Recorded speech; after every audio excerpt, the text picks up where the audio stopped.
Bonjour mes chers amis, merci de me retrouver dans une nouvelle vidéo où je propose de faire une petite guidance grâce au cercle messager des anges de Dorine Virtue et l'oracle Aditya Aeternam.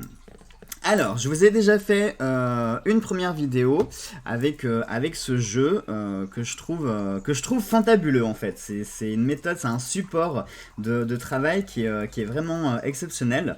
Je vous ferai la review. Mais je vous avais fait la présentation. Ah mais non, qu'est-ce que je raconte? Je vous ai fait la review. Moi c'est que je sais plus en fait. Je sais plus à force. Un coup Facebook, un coup YouTube. Moi je sais plus où je fais quoi et où est-ce que je le mets à force. Donc non en fait je vous ai présenté déjà le jeu. Alors, le plateau est divisé, enfin il y a 12 domaines et je vous ai mis en fait des petits diamants pour diviser le plateau en 6 parts égales et on va utiliser du coup les dés de cristal pour se faire deux domaines dans lesquels on va travailler. Donc on va s'en référer un petit peu au hasard pour définir les domaines avec lesquels nous allons travailler. Alors, donc on y va, on va se prendre un premier dé, on va partir du diamant bleu. Alors, le diamant bleu nous parle de famille et amis. Nous avons ensuite ici la santé, le cheminement spirituel, le développement de la médiumnité, une réponse par oui ou par non. Quand cela arrivera-t-il? Et ensuite, pour la deuxième partie, nous avons le foyer, les sentiments, l'argent, la carrière, le mandat de vie, les enfants. Allez, on y va. Premier domaine, nous avons le 2. Donc ça nous fait 1 et 2. Donc ça va nous parler de santé. Santé, et ce que je propose, on va se prendre les 2 dés pour définir la case que nous allons travailler. Nous avons un 10. 1, 2, 3, 4, 5, 6, 7, 8, 9, 10. Et 10, ça nous parle de prière. Maintenant, on va partir sur le deuxième domaine avec le numéro 3. Donc 1, 2 et 3. Et on est sur l'argent. Et on est sur un 10 aussi. 1, 2, 3, 4, 5, 6, 7, 8, 9, 10. Mettez de l'ordre. Voilà donc nos deux domaines. On va parler de santé et d'argent. Alors, on y va pour le premier domaine de la santé qui nous invite à être dans la prière. Alors la prière, ça peut être les souhaits, les demandes. Et oulala, oulala, oulala, oulala. Ah bah, regardez, comme par hasard, on a les dés qui sont sortis. C'est énorme. Alors, qu'est-ce qui fait que dans la santé, on pourrait se réfugier dans la prière? Est-ce qu'on aurait des souhaits, des demandes particulières? Est-ce qu'on traverserait en ce moment une épreuve un petit peu pénible qui fait qu'on a peur? On pourrait être sur la veille d'une opération. On pourrait être sur des petits problèmes de santé, sur des attentes de résultats qui nous font un petit peu peur. Ça pourrait être un petit mal, par exemple, que nous avons, exemple tout bête, depuis quelque temps, vous avez souvent mal quelque part à un endroit précis. Vous avez un mal de tête qui revient de façon régulière, précisément à un endroit de la tête. Enfin voilà, on peut avoir des questions un petit peu comme ça, où on s'interroge un petit peu sur notre santé. Ou de la fatigue, ou un manque de sommeil, ou voilà, des choses qui nous font faire un petit peu de soucis, qui expliqueraient l'aspect prière. Allez, on va se faire quelques cartes. Nous avons le voyage, les femmes, le foyer, la spiritualité et les hommes. C'est original ça. On a à la fois les doubles femmes et les doubles hommes. Alors en principe, je les utilise ces cartes pour les consultants. Consultants couple homo, femmes et hommes. Donc pour le coup, ça va parler à tout le monde. Là, pour le coup, les consultants, là, le fait qu'ils apparaissent, ils vont parler à tout le monde. Ça s'adresse à tout le monde, absolument à tout le monde. Et effectivement, la santé parle pour tout le monde. Qu'on soit noir, qu'on soit bleu, qu'on soit blanc, qu'on soit femme, homme ou on ne sait pas encore. Ça va parler à tout le monde. Alors, le voyage peut nous parler d'un besoin de partir, mais un besoin, une nécessité. Alors, ça peut être par exemple partir, je vais vous mettre une autre carte, ça pourrait être par exemple partir à l'hôpital. Exemple. Puisqu'on a quand même un sac. Ici, regardez, je vais vous montrer la carte. On a un sac. Donc, on fait ses affaires. Il faut qu'on fasse ses affaires pour partir. Alors, je vous parle de l'hôpital, je pense à une amie là en particulier, et c'est étonnant que ça sorte pile poil aujourd'hui, comme quoi il n'y a pas de hasard. Ah, bah regardez, on a la carte de la paix qui vient de sortir, donc on va se la prendre. On va se la prendre, et puis on va venir compléter avec une autre. Hop, on fait la coupe. Et le travail. Ah, ça peut nous parler de vacances, un besoin de vacances, un besoin de repos, de paix. Vous voyez, on a la paix ici, on a le travail. Donc on nous parle ici de faire un break. C'est un besoin réel de faire un break, de faire une pause, d'avoir une pause pour justement régénérer sa santé. Hein. C'est pas juste le besoin de vacances pour avoir un besoin de vacances. Non, là c'est un vrai besoin puisque c'est surtout pour la santé. Peut-être que vous avez eu une année difficile au travail, une année, peut-être que vous faites un travail qui est stressant, qui est fatigant, qui est très prenant d'un point de vue énergétique, qui est peut-être très intellectuel ou qui est très physique, ou peut-être les deux. Vous vous occupez peut-être des postes à responsabilité et cette année a été un petit peu compliquée, vous avez été malmené entre votre esprit voilà, qui a tourné à plein régime sans arrêt. Voilà. Et à force de tirer comme ça sur la ficelle, hein, comme une ficelle qu'on va tourner, dès qu'on va rapprocher cette ficelle, elle va faire des nœuds comme ça. Et bien aujourd'hui vous êtes comme ça, vous avez ces nœuds qui sont faits dans votre santé, puisque là on parle du domaine de la santé.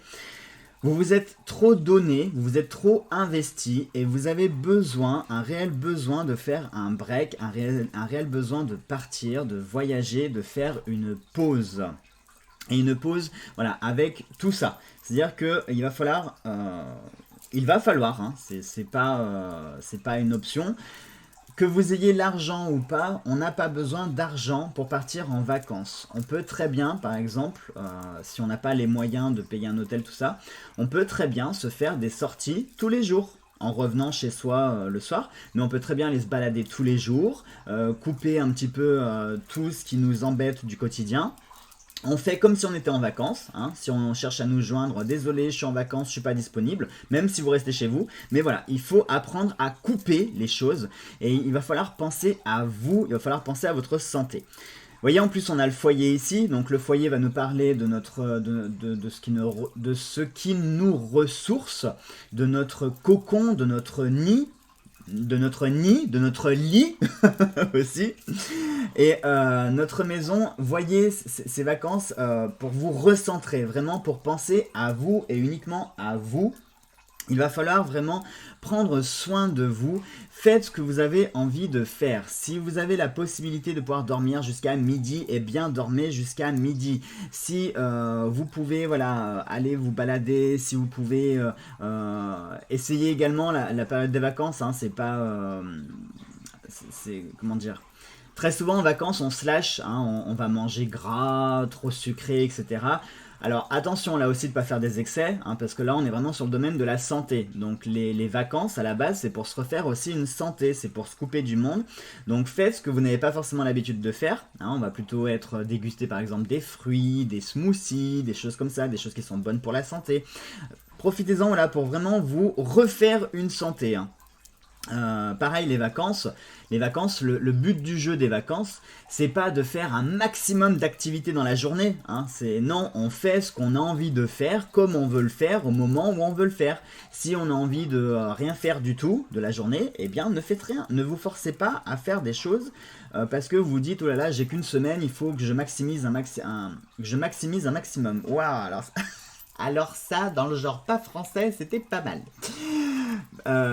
Si vous vous dites il faut que je maximise, oui, c'est ça, que je maximise mon temps, voilà, il faut que je planifie. Non, justement les vacances, on ne planifie plus rien et on fait ce qu'on a envie de faire quand on veut le faire. Donc on ne planifie plus rien du tout.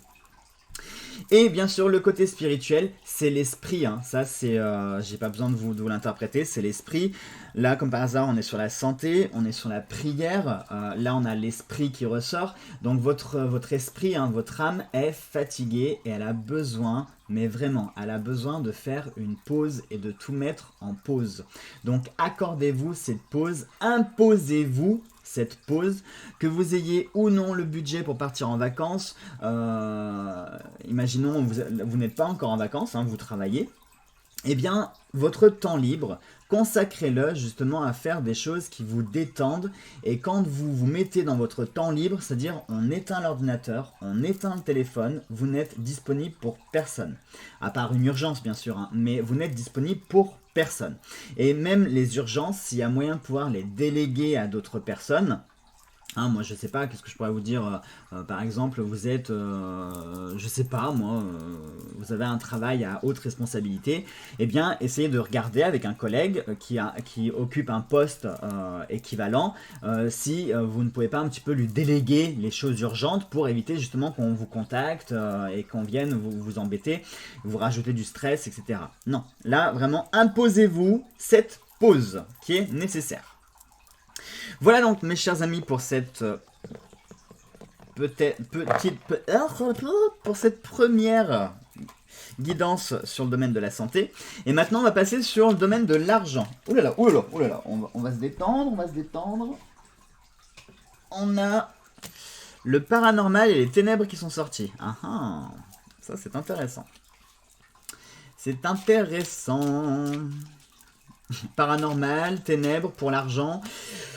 Oui, ça résumerait bien, hein, puisqu'en ce moment, peut-être que vous vous sentez un petit peu complètement perdu dans les ténèbres hein, par rapport à l'argent. Hein, vous accumulez peut-être un petit peu les soucis d'argent. Il y a toujours des embêtements qui viennent frapper à votre porte. À tel point que vous sentez une sorte d'acharnement qui est presque anormal. Hein, parce que avoir des factures, c'est normal. Enfin, c'est normal. C'est discutable. On va dire que ça fait partie du quotidien. Avoir des factures imprévues, ça aussi ça fait partie du quotidien. Mais quand même on accumule toutes les merdouilles, on peut se poser la question de savoir si c'est normal. On a la création. Ah, peut-être que vous allez être amené à créer quelque chose vis-à-vis de l'argent. Ou quelque chose qui pourrait que vous allez créer qui va vous apporter de l'argent. Peut-être. Déjà, l'ordre, c'est mettez de l'ordre. Hein. Le conseil, c'est mettez de l'ordre, ce qui veut dire qu'il va falloir reprendre vos finances en main, parce que c'est un petit peu la débandade, hein. Tout part comme ça, donc il va falloir remettre de l'ordre dans vos finances. C'est marrant. Vous avez vu comme elle vient de sauter la carte et en plus regardez c'est pas anodin. Moi je commence à croire que j'ai vraiment des messages parce que c'est très souvent quand je brasse mes cartes que j'ai la carte de la Ouija qui ressort dans mes différents jeux. En plus vous voyez il y a eu la carte des ténèbres et du paranormal qui est sortie. Maintenant on a la carte de la Ouija qui saute. Hein, c'est marrant quand même. Hein. Et comme par hasard, ça nous parle de communication. Et comme Mercure en ce moment est en train de rétrograder, ça nous parle de communication justement. Alors prenez peut-être ça comme un signe aussi pour vous, mais là pour le coup c'est moi qui vais me le prendre comme un signe parce que c'est un petit peu trop régulier en fait, ça peut pas être un hasard. Allez, on y va. Hop. Nous avons la séparation, les nouvelles. La fin, oh c'est marrant, les énergies du jour c'est exactement ça, la fin et les nouvelles. La passion et la réponse oui, ah déjà ça c'est bien. Si vous aviez besoin d'une réponse mes amis, c'est un oui qui s'est présenté ici. Et en plus on a le bouquet de fleurs, donc c'est vraiment un joli oui, c'est un oui positif. Voilà, si vous aviez besoin d'une réponse, c'est un oui. Alors, un oui principalement qui est axé sur le domaine financier, hein, sur le domaine de l'argent. Après, si vous aviez une question particulière en tête, hein, peut-être que ça peut vous répondre pour cette question-là. Alors, vous voyez, quand on a eu la carte des engrenages qui nous parlait de création, eh bien, ça va nous parler de ça, hein, puisque regardez la séparation, la fin. Il va falloir vous séparer des choses qui ne vous vont pas dans le domaine financier. Par exemple, peut-être qu'on vous demande de mettre de l'ordre parce que vous avez tendance à trop dépenser en ce moment et dépenser dans des choses qui ne sont pas forcément utiles. et qui serait plus utile dans d'autres choses. Donc attention à vos dépenses, attention à vos actions, attention à tout ce que vous faites par rapport à votre argent. Il va falloir s'en séparer. Regardez un petit peu et séparez-vous de ce que vous jugez être... comment on pourrait dire, toutes les fioritures, les choses voilà, qui vous servent à rien, les dépenses inutiles. Hein. Est-ce que vous avez vraiment besoin de ce fouet électrique, hein? Est-ce que vous avez besoin de ce mixeur? Est-ce que vous avez besoin de ce jeu, de ce jeu vidéo, hein? Est-ce que vous avez besoin de cette nouvelle petite robe imprimée avec des fleurs sur un fond bleu? Est-ce que vous en avez besoin? Posez-vous la question, avant de dépenser votre argent comme ça à tort et à travers, posez-vous la question, est-ce vraiment une nécessité? Est-ce que vous en avez besoin? Est-ce que c'est de jupe que vous voulez acheter? Est-ce que c'est juste pour venir compléter un dressing qui est déjà plein à craquer? Ou est-ce que, bah voilà, il fait beau, il fait chaud, vous n'avez pas de jupe pour l'été et vous en avez marre de mettre des pantalons? Donc là, oui, ça peut être une nécessité d'acheter une jupe. Mais posez-vous la question de savoir, est-ce que vous en avez besoin? À partir de là, il va y avoir de nouvelles choses qui vont se mettre en place. Forcément, hein, si vous dépensez moins, si vous prenez la décision d'arrêter de dépenser pour tout et pour rien, l'argent, ce que vous pouvez faire, l'argent que vous aviez prévu pour ces dépenses, pour ces bêtises, pour ces dépenses inutiles, faites comme si vous l'aviez dépensé cet argent. C'est-à-dire qu'au lieu de revenir avec votre jupe, vous regardez le prix de la jupe et vous prenez cet argent et vous le mettez de côté et vous ne le touchez pas, puisque de toute façon, vous l'auriez dépensé avec cette jupe. Donc cet argent, il est perdu dans tous les cas. Donc cet argent, vous le mettez de côté. Et automatiquement, si vous faites ça pour chaque dépense que vous allez faire, eh bien je vous garantis, quand vous allez arriver à la fin du mois, vous allez voir tout ce que vous auriez dépensé dans des choses futiles. Et là, vous allez vous dire, ah ouais, quand même, ça fait une jolie petite somme, et une jolie petite somme qui me permet de planifier un week-end, des vacances, je vais parler de vacances, qui me permet de remplir le frigo, ou d'acheter des fruits et légumes, hein, parce que je suis toujours en train de dire que les fruits et légumes c'est cher, oui, mais en attendant, à côté, je dépense 40 € pour une jupe, et puis 70 pour une paire de chaussures que j'ai déjà, et puis forcément, quand j'arrive pour faire mes courses, pour acheter mes fruits et légumes, je trouve ça cher parce qu'en fait j'ai plus de sous. Voilà, c'est surtout ça. Mais si vous mettez cet argent et puis que vous le dépensez intelligemment, vous allez vous dire, ah bah non, finalement c'est pas si cher que ça. Bah oui, parce qu'en fait vous aurez le budget. C'est tout simplement. Hein. Et bien sûr, ça va mettre fin à ces problèmes-là, hein. Le fait de mettre de l'ordre, vous voyez, le fait de mettre de l'ordre, c'est vraiment de mettre un terme aussi à tout ça. Hein. Pour mettre de l'ordre, il faut savoir aussi arrêter certaines choses pour remettre les choses dans l'ordre. C'est le cas de dire. Regardez par exemple, on va prendre l'exemple du bouquet. Regardez ce bouquet de fleurs. Toutes ces fleurs, à la base, elles poussent de façon sauvage, dans le désordre. Mais voilà, on va toutes les prendre, on va les harmoniser pour en faire ce bouquet qui est bien tenu, qui est bien rond, qui est bien mis en ordre et qu'on va pouvoir gérer, qu'on va pouvoir, pouvoir mettre en valeur, qu'on va pouvoir utiliser. C'est-à-dire que là, par exemple, au lieu d'avoir plein de fleurs dans le désordre, mis dans le bon ordre, on peut voir qu'on a des roses, on a des lys. Qu'est-ce qu'on a d'autre là? On a d'autres végétaux pour venir compléter. Enfin, vous voyez, le fait de mettre de l'ordre, ça nous permet d'identifier ce que nous avons. Et ça aussi, c'est important. Hein. Mettre de l'ordre, c'est surtout dans le but de pouvoir identifier ce que l'on a, ce que l'on possède. Et ça, c'est le conseil qui vous est donné pour gérer vos finances à l'heure actuelle. C'est-à-dire que remettez de l'ordre, mettez un terme à ce qui ne vous convient pas, séparez-vous des futilités, laissez les nouvelles choses se mettre en place et arriver. Mettez de l'ordre dans votre jardin pour en faire des jolis massifs, des jolis bouquets, pour avoir cette fameuse réponse oui, pour que les finances puissent revenir, puissent croître de façon en bonne santé, pour reprendre le premier domaine, pour qu'il y ait une bonne santé financière et pour reprendre un petit peu les rênes les rênes de ce traîneau. Voilà mes chers amis, j'espère que cela vous a plu, je vous embrasse très fort et nous on se retrouve vite dans une prochaine vidéo. Gros bisous à tous.